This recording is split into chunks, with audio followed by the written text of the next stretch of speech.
What's up, everybody? Thank you for tuning in to another episode of the CPA Zone, the podcast where we discuss tax strategies and accounting tips for entrepreneurs and real estate investors. My name is Ryan Pulis, and our company, the Pulis Group, offers tax planning and advisory services for entrepreneurs like you. Whether it's bookkeeping, tax planning, or CFO services that you're looking for, we've got you covered. What's up, everybody? Ryan Pulis here with another episode of the CPA Zone. Today, we're going to talk about a recent court case that is about real estate professional status. This court case was issued, or this court decision was issued October 3rd, 2024. And this is Tax Court Summary Opinion 2024-20, Warren v. Commissioner. Now, this is a summary opinion, and it's not precedent setting. However, these opinions they give us a good idea of how the IRS views certain things and the positions that they take. So in this particular case, this was a audit of a 2017 tax return. So the taxpayer, Mr. Warren, he started an assisted living facility in 2015. He set up the LLC. Looks like he purchased the home. So it's a single family home or a group home for a residential assisted living facility that he purchased in 2016. He was doing some work, getting the property ready, adding bedrooms and bathrooms to fit more tenants, using the existing footprint. So these are just more internal changes. And then in 2017, the year that was audited, during that year, taxpayer, Mr. Warren, was employed by Lockheed Martin full-time. And according to the case, he worked 1,913 hours there as an engineer. And he took the position on the 2017 tax return that qualified as a real estate professional and could deduct the losses from the group home rental property. So he was doing some work in 2017 on the home. He also received $6,000 in rental income, which we see in the court case. Apparently, he never reported it, so that's another strike against him. The auditors did find the $6,000 and added that income to his return.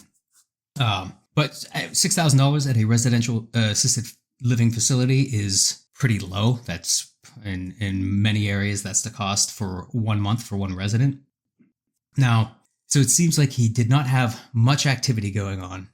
He failed to report the $6,000 in rental income, and he wanted to deduct all his losses, which they tell us during this year were about $42,000.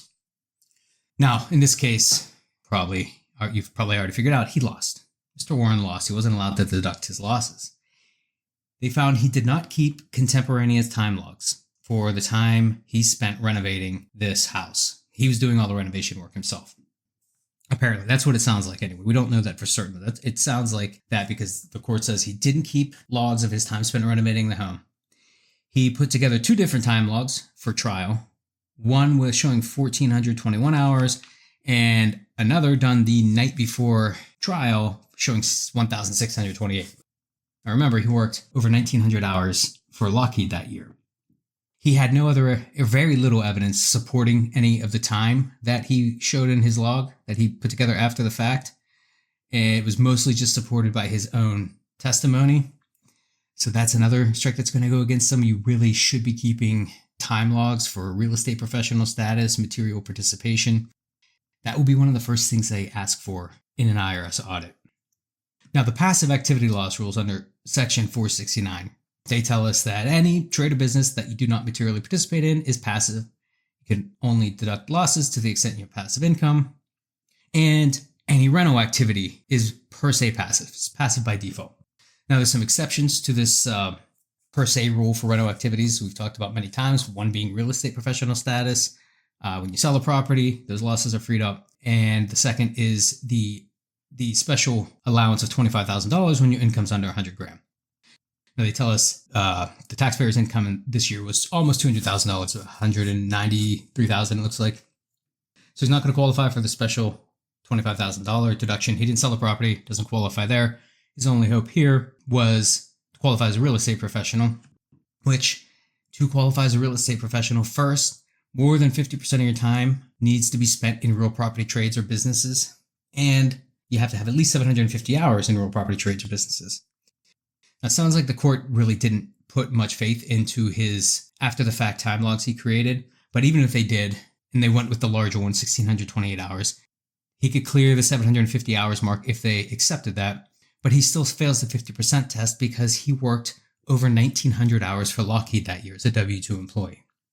Now, there is the potential, because this is an assisted living facility, there's exemptions. One example, there's exemptions to the definition of rental activity under Section 469, one being the most well-known short-term rental. When you rent for the average customer stays less than 7 days, you have a short-term rental, technically not a rental, so now all you need is material participation. Another one is when you have a rental property that's where you're also providing extraordinary personal services. So an example that you see in the regulations is a hospital, like a hospital's boarding facility. It's possible that you might be able to get some sort of exemption to the definition of rental for an assisted living facility if all the facts and circumstances line up right, because you are providing extraordinary services of care in many cases for the residents there. And it's all going to depend on the type of home, what exactly is being done.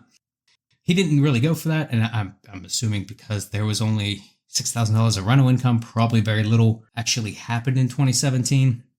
But that's a potential way to deduct losses in some cases. It did not apply here, but I did want to mention that. Now, as we said, he worked full-time as a W-2 employee at Lockheed Martin. Somehow they came up with, they determined he worked a little over 1,900 hours. Maybe they got records from his employer, I'm not sure.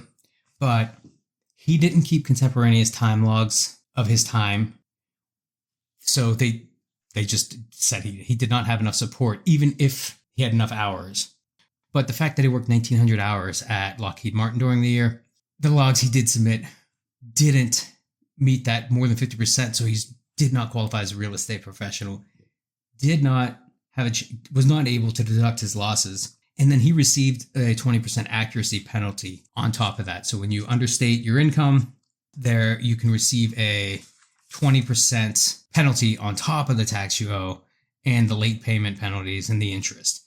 So if you understate your income it's the greater of 10% of the tax that was required to be shown on the return, or $5,000, whichever is greater.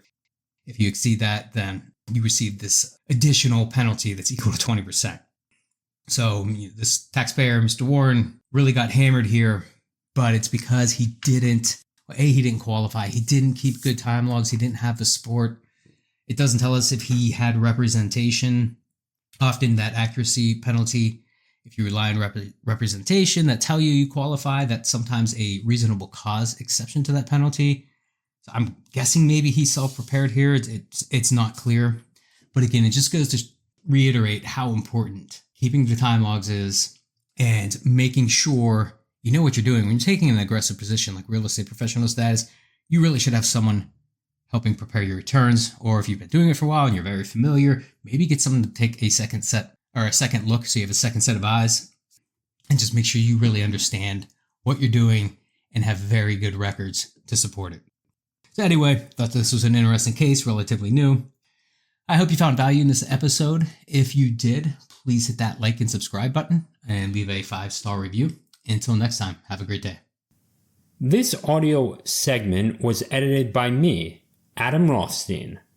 If you would like help editing your podcast or narrating your audiobooks, please email me at adamrothstein29@gmail.com.